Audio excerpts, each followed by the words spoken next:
Good morning, all of you. BCom part first, subject business administration, व्यवसाय प्रशासन, paper first, business law, व्यापारिक संनियम। पिछले video में अपन ने अध्ययन किया था अनुबंधों या ठहरावों का वर्गीकरण, classification of contracts oblique agreements. यह वर्गीकरण को 3 भागों में वर्गीकृत किया गया था। फर्स्ट, वैधता के आधार पर। वैधता के आधार पर अनुबंध या ठहराव को 6 भागों में वर्गीकृत किया गया था, जिसका अध्ययन अपन ने पिछले वीडियो में किया था। आज अपन सेकंड अध्ययन करेंगे अनुबंध करने की विधि के आधार पर। अनुबंध करने की विधि के आधार पर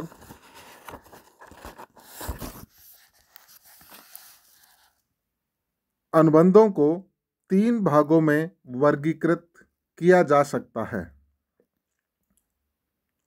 पहला, स्पष्ट अनुबंध।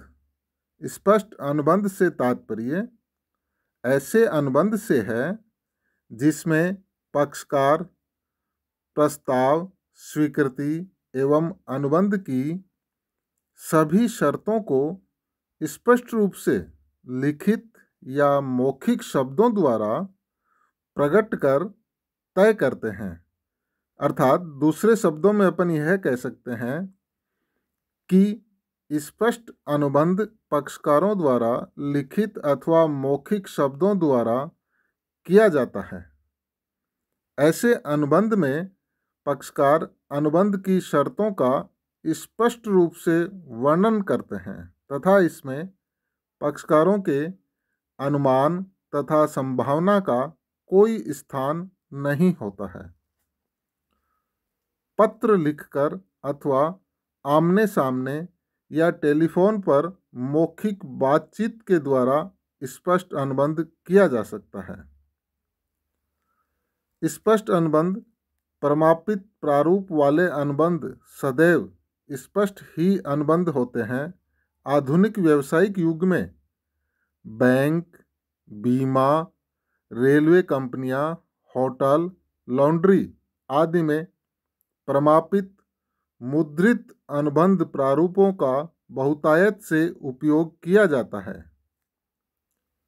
जो भी व्यक्ति इन संस्थाओं के साथ अनुबंध करना चाहता है वह उस प्रारूप को भरकर हस्ताक्षर कर देता है, किंतु प्रत्येक व्यक्ति को इन पर हस्ताक्षर करने से पूर्व इन्हें पूर्ण रूप से पढ़ या सुन लेना या समझ लेना चाहिए। इसमें वर्णित सभी शर्तें स्पष्ट अनुबंध का भाग होती है तथा पक्षकार बाध्य होते हैं। यह हुआ अनुबंध करने की विधि के आधार पर पहला प्रकार, स्पष्ट अनुबंध। दूसरा प्रकार, गर्भित अनुबंध।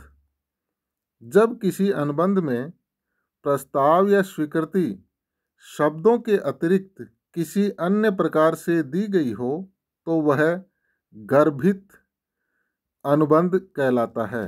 धारा 9। ऐसा अनुबंध पक्षकारों के आचरण एवं कार्यों से उत्पन्न होता है। पक्षकारों के आचरण एवं उनके वातावरण की परिस्थितियों से ही ऐसे अनुबंध की शर्तों को निश्चित किया जाता है। कानूनी विशेषज्ञ गर्भित अनुबंध के समकक्ष ही एक और शब्दावली का उपयोग करते हैं जिसे अनकहा या अव्यक्त अथवा मौन अनुबंध के नाम से जाना जाता है। भारतीय अनुबंध अधिनियम में अव्यक्त अनुबंध शब्दावली का उपयोग कहीं भी नहीं किया गया है। कुछ लोग इसे गर्भित अनुबंध से भिन्न मानते हैं, किंतु ऐसा नहीं है। वस्तुतः गर्भित अनुबंध तथा अव्यक्त अनुबंध समानार्थी शब्द ही हैं।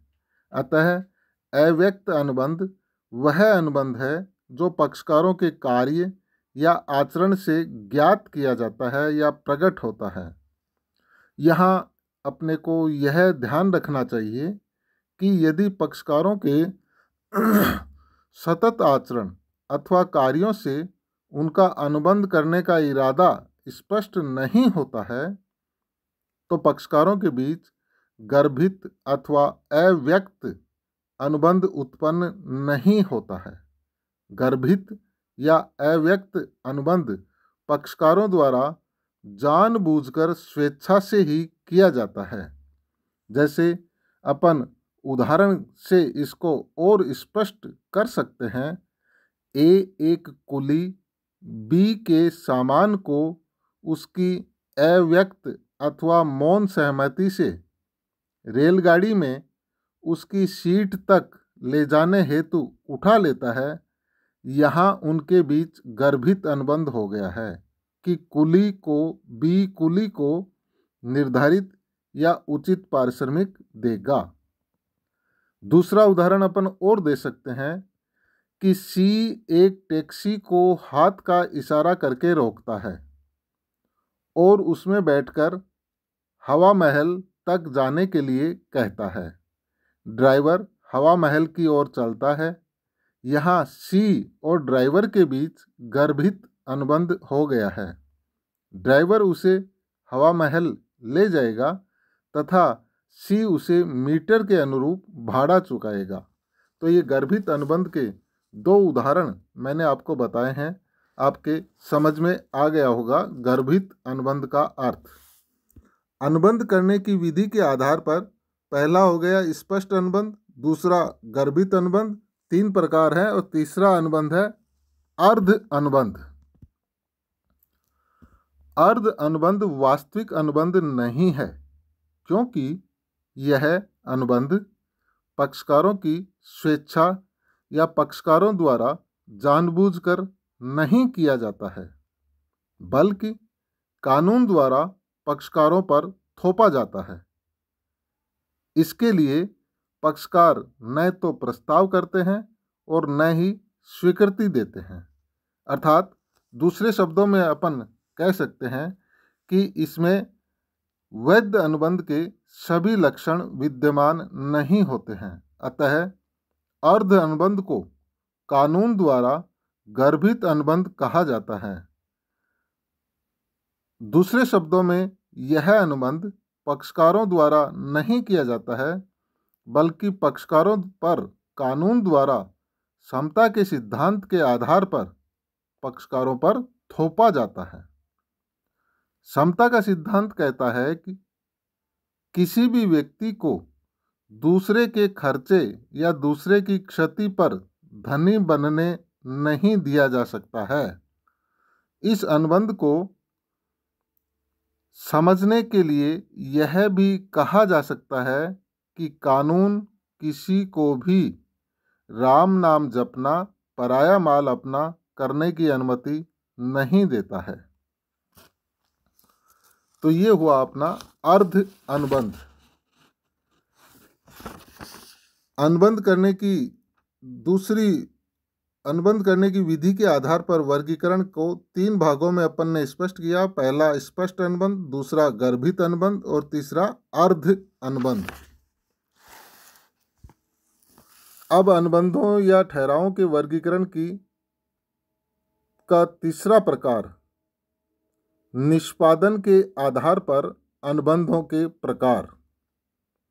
निष्पादन के आधार पर अनुबंधों को 2 भागों में विभक्त किया जा सकता है। फर्स्ट, निष्पादित अनुबंध।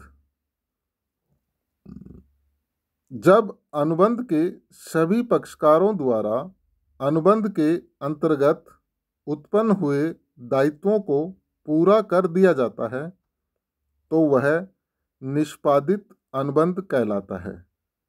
इस प्रकार के अनुबंधों में किसी भी पक्षकार का दूसरे पक्षकारों के विरुद्ध कोई भी अधिकार शेष नहीं रहता है। उदाहरण के रूप में ए अपनी कार बी को बेचता है ए कार सुपुर्द कर देता है तथा उसका मूल्य प्राप्त कर लेता है तो यह निष्पादित अनुबंध कहलाता है। दूसरा, निष्पादन के आधार पर अनुबंध का प्रकार निष्पादनीय अनुबंध।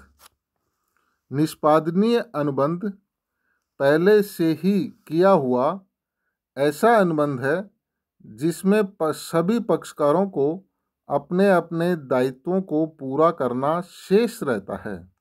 अर्थात दूसरे शब्दों में अपन ये कह सकते हैं कि निष्पादनीय अनुबंध वह अनुबंध है जिसके पक्षकारों ने अपने अपने दायित्वों का अभी तक पालन नहीं किया है तथा अब उन्हें अपने अपने दायित्वों का पालन करना है।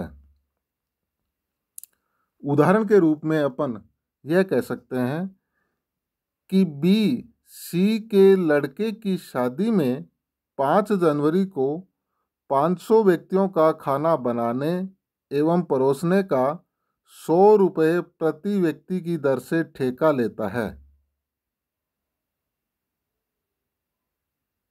यह निष्पादनीय अनुबंध कहलाएगा, अर्थात भविष्य में इसको पूरा करना है।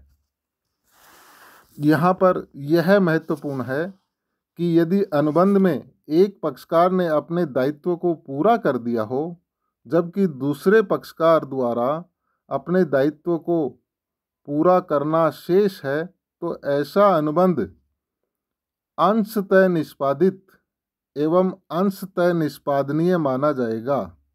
जैसे अभी अपन ने उदाहरण दिया, उसमें यदि बी शादी में खाना बनाकर परोस देता है किंतु सी को अभी भुगतान करना है तो यह सी के लिए निष्पादनीय अनुबंध है। तो यह बी के लिए निष्पादनीय अनुबंध है जबकि सी के लिए निष्पादित अनुबंध माना जाता है। निष्पादन के आधार पर एक अन्य प्रकार से भी अनुबंधों का अपन वर्गीकरण कर सकते हैं। वो 2 प्रकार के होते हैं, द्विपक्षीय अनुबंध और दूसरा एक पक्षीय अनुबंध। द्विपक्षीय अनुबंध वह है जिसमें दोनों ही पक्षकार एक दूसरे को वचनों का आदान प्रदान करते हैं। इसमें दोनों ही पक्षकार भविष्य में किसी कार्य को करने या उसे न करने के वचन का एक दूसरे को आदान प्रदान करते हैं, किंतु उन वचनों का निष्पादन भविष्य में किसी निश्चित समय पर किया जाना शेष है। इस प्रकार ऐसा अनुबंध निष्पादनीय प्रकृति का अनुबंध होता है। दूसरा, एक पक्षीय अनुबंध। एक पक्षीय अनुबंध में 2 अर्थों में समझा जा सकता है। प्रथम अर्थ, जिस अनुबंध में एक पक्षकार ने अपना वचन या दायित्व अनुबंध के निर्माण के समय या उससे पूर्व ही पूरा कर दिया हो जबकि दूसरे पक्षकार को अपना दायित्व अनुबंध करने के बाद पूरा करना हो तो उसे एक पक्षीय अनुबंध कहते हैं। द्वितीय अर्थ में एक पक्षीय अनुबंध तब उत्पन्न होता है जबकि कोई एक पक्षकार अपने किसी अभिष्ट या इच्छित कार्य को करने वाले किसी भी व्यक्ति या पक्षकार को एक निश्चित प्रतिफल देने का वचन देता है, किंतु ऐसा कोई भी पक्षकार या व्यक्ति उस अभिष्ट कार्य को करने का कोई वचन देकर अथवा कोई दायित्व उत्पन्न नहीं करता है। वस्तुतः वह दूसरा पक्षकार अपनी स्वीकृति देकर अपना कोई दायित्व उत्पन्न कर ही नहीं सकता है, क्योंकि अभिष्ट कार्य पूरा करने की शर्त पूरी करने पर ही वह प्रतिफल देने का वचन देता है। अतः स्वीकृति केवल अभिष्ट कार्य करके ही दी जा सकती है। इस प्रकार इस स्थिति में केवल एक व्यक्ति प्रस्तावक तो दूसरे किसी भी पक्षकार के प्रति तो उत्तरदायित्व उत्पन्न कर लेता है, किंतु उसके इस वचन के बदले में कोई भी अन्य व्यक्ति या पक्षकार अपना उसके प्रति कोई दायित्व उत्पन्न नहीं करता है। यदि वह अभिष्ट कार्य कर देता है तो प्रस्तावक अपने वचन के अनुरूप प्रतिफल देने या निश्चित कार्य करने के लिए बाध्य होती है। उदाहरण, अपन इसका बहुत अच्छा उदाहरण दे सकते हैं, आप ध्यान से सुनना, अच्छी तरह समझना। सी का कुत्ता खो जाता है, जिसे ढूंढने के लिए वह विज्ञापन देता है कि जो व्यक्ति उसे ढूंढ कर लाएगा उसे 100 रुपये का इनाम दिया जाएगा। यह एक पक्षीय अनुबंध है जिसमें सी ने अपने आप को बाध्य किया है। जनता में से कोई भी व्यक्ति उस अनुबंध का दूसरा पक्षकार वह होगा जो कुत्ता ढूंढकर लाएगा। जब तक कोई व्यक्ति कुत्ता ढूंढकर नहीं लाता है तब तक यह अनुबंध एक पक्षीय ही बना रहेगा। तो ये हुए अपने अनुबंधों या ठहरावों का वर्गीकरण। लास्ट में मैं आपको सारांश के रूप में इसमें कुछ प्रमुख शब्दावली है उनके बारे में चर्चा कर देता हूँ। जैसे स्पष्ट अनुबंध वह है जिसमें पक्षकार प्रस्ताव, स्वीकृति एवं अनुबंध की शर्तों को लिखित या मौखिक रूप से प्रकट करते हैं। गर्भित अनुबंध वह है जो पक्षकारों के कार्यों या आचरण से प्रकट होता है, न कि उनके लिखित या मौखिक शब्दों से। अर्ध अनुबंध वह अनुबंध है जिसे पक्षकार वचनों का आपसी आदान प्रदान करके नहीं किया जाता है, बल्कि कानून द्वारा पक्षकारों पर थोपा जाता है। कानून ऐसा अनुबंध समता के सिद्धांत के आधार पर थोपता है। समता का सिद्धांत यह कहता है कि किसी भी व्यक्ति को दूसरे के खर्चे पर धनी बनने नहीं दिया जा सकता है। निष्पादित अनुबंध वह है जिसके अधीन सभी पक्षकारों ने अपने अपने दायित्वों को पूरा कर दिया है। एक पक्षीय अनुबंध वह है जिसमें दोनों ही पक्षकार वचनों का आदान प्रदान कर उन्हें भविष्य में पूरा करने का ठहराव करते हैं। एक पक्षीय अनुबंध वह है जिसमें प्रस्तावक प्रस्ताव ग्रहीता के लिए कुछ करने का वचन देता है, यदि वह प्रस्ताव ग्रहीता उसके लिए उसका अभिष्ट या इच्छित कार्य पूरा कर दे। तो ये हुआ अपना अनुबंधों या ठहरावों का वर्गीकरण का चैप्टर कंप्लीट हुआ। सारांश के रूप में मैं आपको फिर रिपीट करता हूँ कि अनुबंध या ठहरावों को वर्गीकरण 3 आधारों पर किया जाता है। पहला वैधता के आधार पर, दूसरा अनुबंध करने की विधि के आधार पर, तीसरा निष्पादन के आधार पर। वैधता के आधार पर अपन ने अनुबंध या ठहराव को 6 भागों में डिवाइड किया है। वैध ठहराव, व्यर्थ ठहराव, व्यर्थ अनुबंध, व्यर्थनीय अनुबंध, अवैध ठहराव और अपरिवर्तनीय अनुबंध। सेकंड, अनुबंध करने की विधि के आधार पर 3 भागों में डिवाइड किया है, स्पष्ट, गर्भित एवं अर्ध अनुबंध। तीसरा, निष्पादन के आधार पर निष्पादित अनुबंध, निष्पादनीय, एक पक्षीय एवं द्विपक्षीय अनुबंध। धन्यवाद।